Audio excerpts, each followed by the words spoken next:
Энэ дэлхийн Монгол эмэгтэйчүүд хамтдаа төрийн бус байгууллага үзүүлж байна.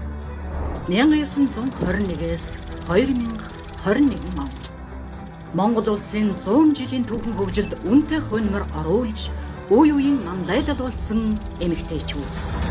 Тэдний амжилт ололт, санал санаачлаг, үлгэр дурайл өнөөгийн нийгэмд зайлшгүй хэрэгтэй. Гендрийн хэвшмэл буруу ойлголтыг арилгахын төлөөх төсөл. Эмэгтэй хүний үнс нь боловсрол, төлөвшил энэ бүхнийг гайхамшигтай 100 эмэгтэй түүхээс мэдэж авах болгон.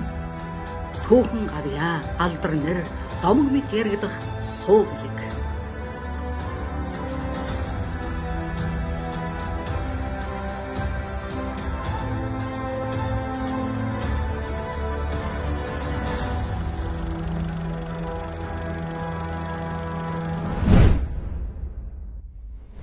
Зууны 100 эмэгтэй.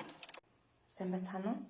Европ дахь Монгол эмэгтэйчүүдийн хөгжлийн холбооны санаачлагаар үүсгэн байгуулагдсан Даян дэлхийн Монгол эмэгтэйчүүд хамтдаа төрийн бус байгууллагаас 10 жилийн ойдон зориулж мэдчилж байна. Бид 100-ны 100 эмэгтэй төслийг хэрэгжүүлж Монгол улсын хөгжил дэвшилд үнэтэй хувь нэмэр оруулсан салбар салбарын 100 эмэгтэйчүүдийн тухай 2 бот ном, цуврал контент нэвтрүүлгийг хийж олонний хүртэл болгоод байна.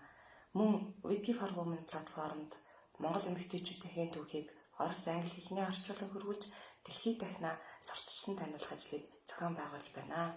Ингээд та бүхний ковидын дараах гэр бүлийн хүчирхийлэлд өртсөн охид залуусын сэтгэл зүйг дэмжихэд эрүүл мэндийг нь сайжруулахад тусалж байгаа энэ сайн үйл сайнд бид 2 бат намаа хандивлаж байгааг нь хүлээн авна. Та бүхэндээ ажлын өндөр амжилт, сайн сайхныг хүсье. Удахгүй та бүхэнтэйгээ Улаанбаатар хотноо уулзна гэж найдаж байна.